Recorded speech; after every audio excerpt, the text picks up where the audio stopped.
The ultimate news portal for the Philadelphia Phillies is on the air, bringing you everything about Philly's most traditional franchise. Stay tuned for behind-the-scenes trade rumors and analysis of the big plays because our bulletin starts right now. Adolis Garcia'S lat is done for the year, and that single injury just reshaped the entire Philadelphia Phillies trade deadline board.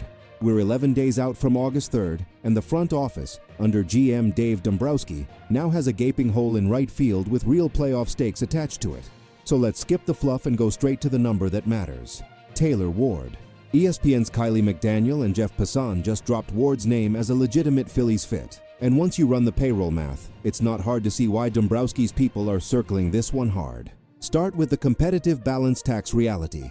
The Phillies have lived above the first CBT threshold for multiple consecutive seasons now, which means every single dollar added at the deadline gets taxed at the repeater rate. That's the harsh math nobody talks about on national broadcasts. Bryce Harper's deal, Trea Turner's extension, Zack Wheeler's contract, Aaron Nola's long-term money. That core alone eats an enormous chunk of the books before you even get to arbitration-eligible names like Bryson Stott. So when Dombrowski goes shopping in August, he's not just asking, can we get better? He's asking, what's the marginal tax hit on this specific rental? And that's exactly why Taylor Ward is the name that lights up on the spreadsheet. He's in the walk year of his contract. There's no multi-year tail, no 2027 or 2028 salary obligation that compounds the tax problem into next winter.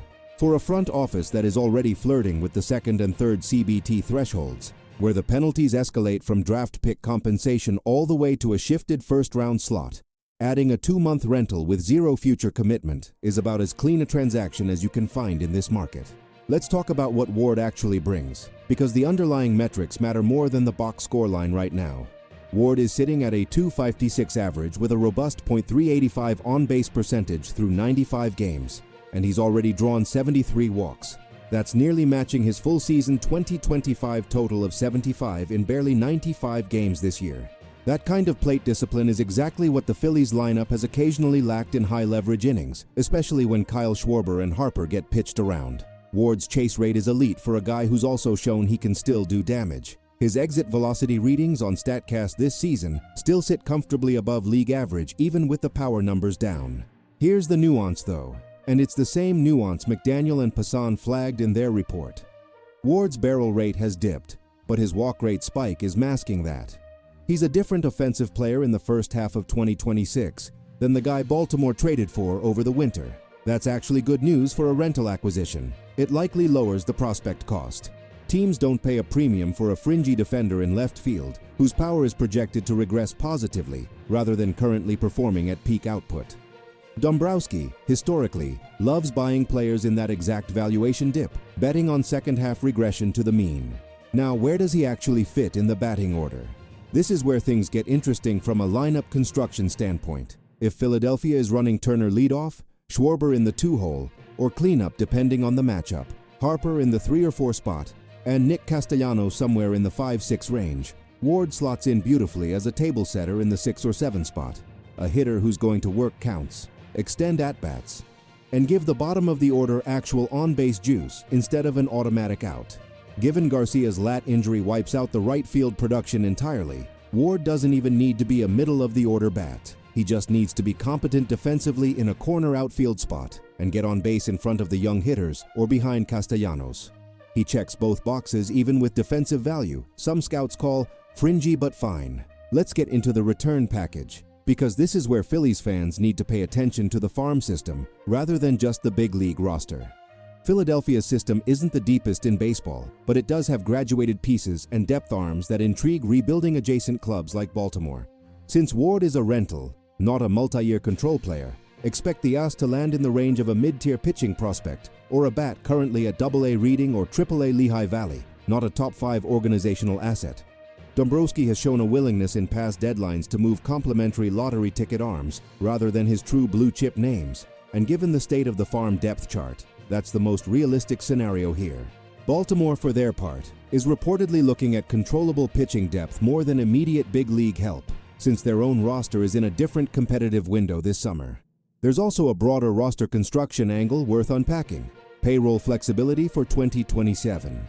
Because Ward comes off the books after this season, acquiring him doesn't compromise next winter's spending power. And with league-wide chatter about a potential salary cap structure being negotiated into the next CBA, front offices are being extra cautious about long-term financial exposure right now.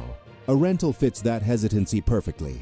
The Phillies get a 2-month rental to plug a Garcia-sized hole without altering their long-term financial posture, heading into an off-season where Wheeler's contract situation and other extensions will already be front and center. Now, the swing thought concern that every analyst keeps bringing up. Ward, at 32 years old, has never appeared in a single postseason game. 8 years with the Angels, a franchise that hasn't sniffed 85 wins or October baseball since 2014, followed by a partial season in Baltimore that's currently treading water in the standings. There's a legitimate question of whether a player who's never felt Citizens Bank Park in October, with 45,000 fans standing for a full 9 innings, is going to perform the same way in high-leverage October at-bats as he does in a random Tuesday game in June. That's not a knock on his talent. The OPS and the walk rate are real skills, but postseason readiness is a variable that can't be measured on Fangraphs. Still, from a pure roster-building, win-now standpoint with a Garcia-sized hole in right field, Taylor Ward represents low financial risk, moderate prospect cost, and a real on-base skill set that fits directly into what this Phillies lineup has needed in the bottom third of the order all season. If Dombrowski wants a name that solves the outfield problem without mortgaging future payroll flexibility or gutting the upper levels of the farm system, this is about as clean a target as exists on the entire trade board heading into August 3rd. Watch this front office over the next week. If talks with Baltimore heat up, expect names from the Reading and Lehigh Valley pitching depth to surface in trade rumors as the sweeteners on Philadelphia's side of the ledger. That's where things stand as of today. If you want every update on this Taylor Ward situation, every CBT breakdown, and every roster move as the August 3rd deadline approaches, make sure you're subscribed to the channel and drop a like on this video so the algorithm knows Philly fans want the real analysis. Turn on notifications too, because if this deal moves fast, we'll have the breakdown up within minutes of it breaking. See you in the next one.